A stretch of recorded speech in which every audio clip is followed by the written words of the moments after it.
அதிசய பூசணிக்காய். ஒரு ஊரில் பெரிய பண்ணையார் ஒருவர் இருந்தார். அந்த ஊரில் இருந்த பெரும்பாலான நிலங்கள் அவருக்கு தான் சொந்தம். அவர் கொடூர மனம் படைத்தவர். யாருக்கும் உதவி செய்ய மாட்டார். பணம் பணம் என்று பேராசையில் வாழ்பவர். அவரிடம் நல்ல தம்பி என்ற உழவர் வேலை பார்த்து வந்தார். அவருக்கு குடிசை ஒன்றும் சிறிதளவு நிலமும் இருந்தன. பண்ணையாரிடம் வந்த அவர், ஐயா, எல்லா நிலத்திலும் உழுது விதை நட்டு விட்டார்கள். என் நிலம் மட்டும்தான் வெறுமனே உள்ளது. நீங்கள் சிறிது தானியம் தாருங்கள். என் நிலத்திலும் விதைத்து விடுகிறேன். அது வளர்ந்து அறுவடை செய்ததும் உங்களுக்குரிய பணத்தை கொடுத்து விடுகிறேன். மீதி என் பிள்ளைகள் படிப்பிற்கு உதவியாக இருக்கும் என்றார். என் நிலத்திலேயே உழுது பயிரிடு. சொந்தமாக பயிரிட வேண்டாம். பண்ணையராகும் ஆசையை விட்டுவிடு. கூலியாளாகவே இரு. உன் பிள்ளைகள் ஒன்றும் படிக்க வேண்டாம். அவர்களும் இங்கேயே வேலைக்கு வரச் சொல். அரை வயிற்று கஞ்சியாவது கிடைக்கும் என்று கோபத்துடன் சொன்னார் அவர். சோகத்துடன் வீடு திரும்பினார் அவர். தன் மனைவியிடம், நாம் வளம் பெறுவது பண்ணையாருக்கு பிடிக்கவில்லை. தானியம் தர மறுத்து விட்டார். நீயும் நம் குழந்தைகளும் எப்போதும் போல பட்னி கிடக்க வேண்டியதுதான். நம் பிள்ளைகள் கூட படிக்க முடியாது போல் இருக்குது. இதுதான் நம் தலை விதி என்று மன வருத்தத்துடன் கூறினார். அவர் குடிசையில் குருவி ஒன்று ஏற்கனவே கூடு கட்டியிருந்தது. அந்த குருவிக்கு தினமும் கொஞ்சம் தானியங்கள் உழவரின் மனைவியும் குழந்தைகளும் கொடுப்பார்கள். சின்னஞ்சிறு குடிசையிலே குருவிக்கும் தங்க இடம் கொடுத்து மகிழ்ந்தார்கள். கூட்டில் அந்த குருவி 4 முட்டைகள் இட்டது. 4ம் குஞ்சுகளாயின. அந்த குஞ்சுகளின் சப்தம் இனிமையாக இருந்தது. தினமும் குருவியானது வெளியே சென்று பூச்சிகளை பிடித்து கொண்டு வந்து குஞ்சுகளுக்கு கொடுக்கும். ஒரு நாள் சரியான புயல் மழை பெய்தது. வெளியே சென்ற குருவி வீட்டிற்கு வரவே இல்லை.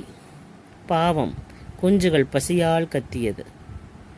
அதை கண்ட உழவரும் குழந்தைகளும் தங்களுடைய உணவில் கொஞ்சம் கொடுத்து குஞ்சுகளின் பசிகளை போக்கினார்கள். திடீரென்ற அந்த குருவி கூட்டுக்குள் ஒரு பாம்பு நுழைந்தது. குருவி குஞ்சுகளை பிடித்து சாப்பிட சென்றது. உடனே அங்கு வந்த உழவர் பாம்பை அடித்து கொன்றார். கொஞ்ச நேரத்தில் தாய்க்குருவி வீட்டிற்கு வந்தது. குஞ்சுகள் சொன்னதை கேட்டது. தாய்க்குருவி ஆனந்த கண்ணீர் விட்டது. அடுத்த சில நாட்களில் உழவரும் குடும்பத்தினர் வறுமையில் வாடினார்கள். குஞ்சுகள் வளர்ந்ததும் தாய்க்குருவியும் குஞ்சுகளும் உழவர் மற்றும் குடும்பத்தினரின் நன்றி கூறி வானில் பறந்து போயின. சில நாட்களில் உழவரின் வீட்டில் சாப்பிடவே தானியங்கள் இல்லை என்ற நிலை ஏற்பட்டது. இப்படியே அரை வயிறு சாப்பிட்டு எவ்வளவு காலம் வாழ்வது? நமக்கு விடிவே கிடையாதா என்றாள் மனைவி. அப்பொழுது அவர்கள் வீட்டு கதவை யாரோ தட்டும் சத்தம் கேட்டது. கதவை திறந்தார் உழவர். அங்கே அவர்கள் வீட்டில் கூடு கட்டிய தாய்க்குருவி இருந்தது. அதன் வாயில் ஒரு விதை இருந்தது. அதை அவர் கையில் வைத்தது. இதை உங்கள் வீட்டு தோட்டத்தில் நடுங்கள். சிறிது நேரத்தில் வருகிறேன் என்று சொல்லிவிட்டு பறந்தது அது. மீண்டும் வந்தது அது. இன்னொரு விதையை தந்தது. இன்று உங்கள் வீட்டின் முன்புறத்தில் நடு என்று சொல்லிவிட்டு பறந்தது. 3ஆம் முறையாக வந்த அது இன்னொரு விதையை தந்தது. இதை ஜன்னல் ஓரம் நடுங்கள். எங்கள் மீது காட்டிய அன்பிற்கு நன்றி என்று சொல்லிவிட்டு பறந்தது. குருவி சொன்னபடியே 3 விதைகளை நல்ல தம்பி நட்டார். மறுநாள் காலையில் அங்கு 3 பெரிய பூசணிக்காய்கள் காய்த்திருந்தன. இதை பார்த்து வியப்படைந்தார். தோட்டத்தில் இருந்த பூசணிக்காயை வீட்டிற்குள் கொண்டு வந்தார். அதை 2 துண்டாக வெட்டினார் நல்ல தம்பி. என்ன வியப்பு! அதனுள் இருந்தது விதவிதமான உணவுப் பொருள்கள் வந்தன. சுவையான அவற்றை எல்லோரும் மகிழ்ச்சியாக உண்டனர். மீண்டும் அந்த பூசணிக்காயை ஒன்று சேர்த்தனர். பழையபடி அது முழு பூசணிக்காயானது. மகிழ்ச்சி அடைந்த அவர், இது மந்திர பூசணிக்காய். நமக்கு உணவு தேவைப்படும் போது பிளந்தால் உணவு கிடைக்கும். மீண்டும் சேர்த்து விட்டால் பழையபடி ஆகிவிடும். இனி நமக்கு உணவு பஞ்சமே இல்லை. நாம் குருவிகளுக்கு செய்த உதவிக்கு இத்தனை பெரிய உதவியாக செய்திருக்கிறது. அவற்றை நாம் மறக்கக்கூடாது என்றார். வீட்டின் முன்புறத்தில் ஒரு பூசணிக்காய் உள்ளது. அதை கொண்டு வாருங்கள். அதற்குள் என்ன இருக்கிறது என்று பார்த்து விடலாம் என்றார் மனைவி. அந்த பெரிய பூசணிக்காயை உருட்டி கொண்டு வந்தார். அவன் கத்தியால் அதை வெட்டினார். உள்ளிருந்து அழகான ஆடைகள், விலை உயர்ந்த மணிகள் கொட்டின.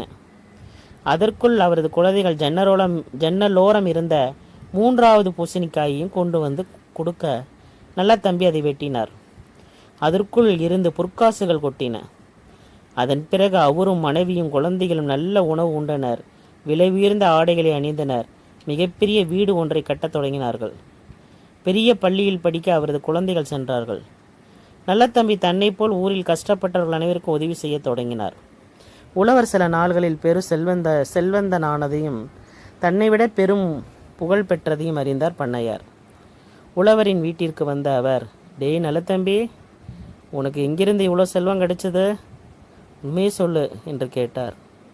அவர் நடந்ததையெல்லாம் அப்படியே சொன்னார். பண்ணையார் தன் மாளிகைக்கு வந்தார். தன்னை விட நல்ல தம்பி பெரிய பணக்காரனானதை அவரால் ஏற்றுக்கொள்ள முடியவில்லை.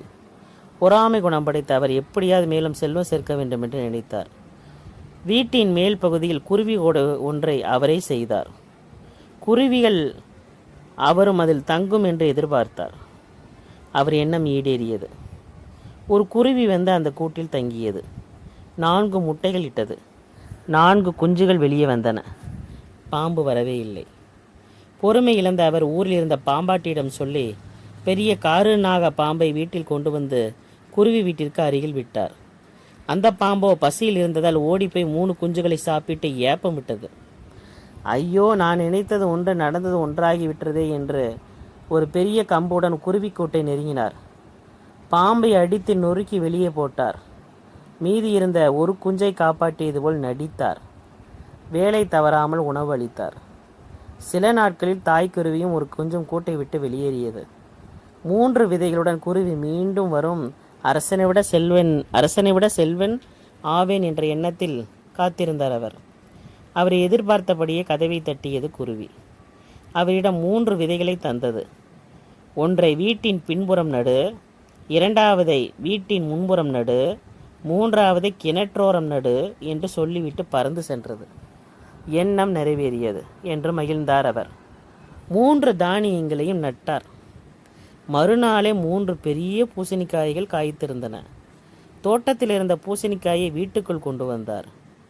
அதை வெட்டினார். அதற்குள் இருந்து எண்ணற்ற பூச்சிகள் வெளிவந்தன. அவர் வயலில் விளைந்திருந்த பயிர்களை எல்லாம் ஒரு நொடிக்குள் தின்றுவிட்டு மறைந்தன. வாயிலும் வயிற்றிலும் அழித்து கொண்டார் அவர். முன்புறத்தில் இருந்த 2வது பூசணிக்காயை வெட்டினார். அதற்குள்ளிருந்து தீ வெளிப்பட்டது. அது அந்த மாளிகையை ஒரு நொடிக்குள் சாம்பலாக்கியது. இத்தனை நடந்தும் அந்த பண்ணையார் திருந்தவில்லை. ஐயோ, எல்லாம் போய்விட்டதே, 3வது பூசணியில் செல்வங்கள் இருக்கும் என்று எண்ணிய பண்ணையார் அதை வெட்ட அதிலிருந்து கிளம்பிய பெரிய பூதம் அவரை தூக்கி கொண்டு பறந்தது. அதை அறிந்ததும் எல்லோரும் கொடிய பண்ணையார் ஒளிந்தார் என்று மகிழ்ந்தனர். பணம் பணம் என்ற பேராசையால் ஏழை மக்களுக்கு துன்பம் உண்டாக்கிய பண்ணையார் இறந்து போன பின்பு நல்ல தம்பி ஊர் மக்களுக்கு நிறைய உதவிகள் செய்தார். பள்ளிக்கூடங்கள், மருத்துவமனைகள் கட்டி கொடுத்தார். அவரும் அவரது குடும்பத்தாரும் நல்ல பெயர் பெற்று விளங்கினார்கள். கதை ரொம்ப நல்லா இருக்கிறது.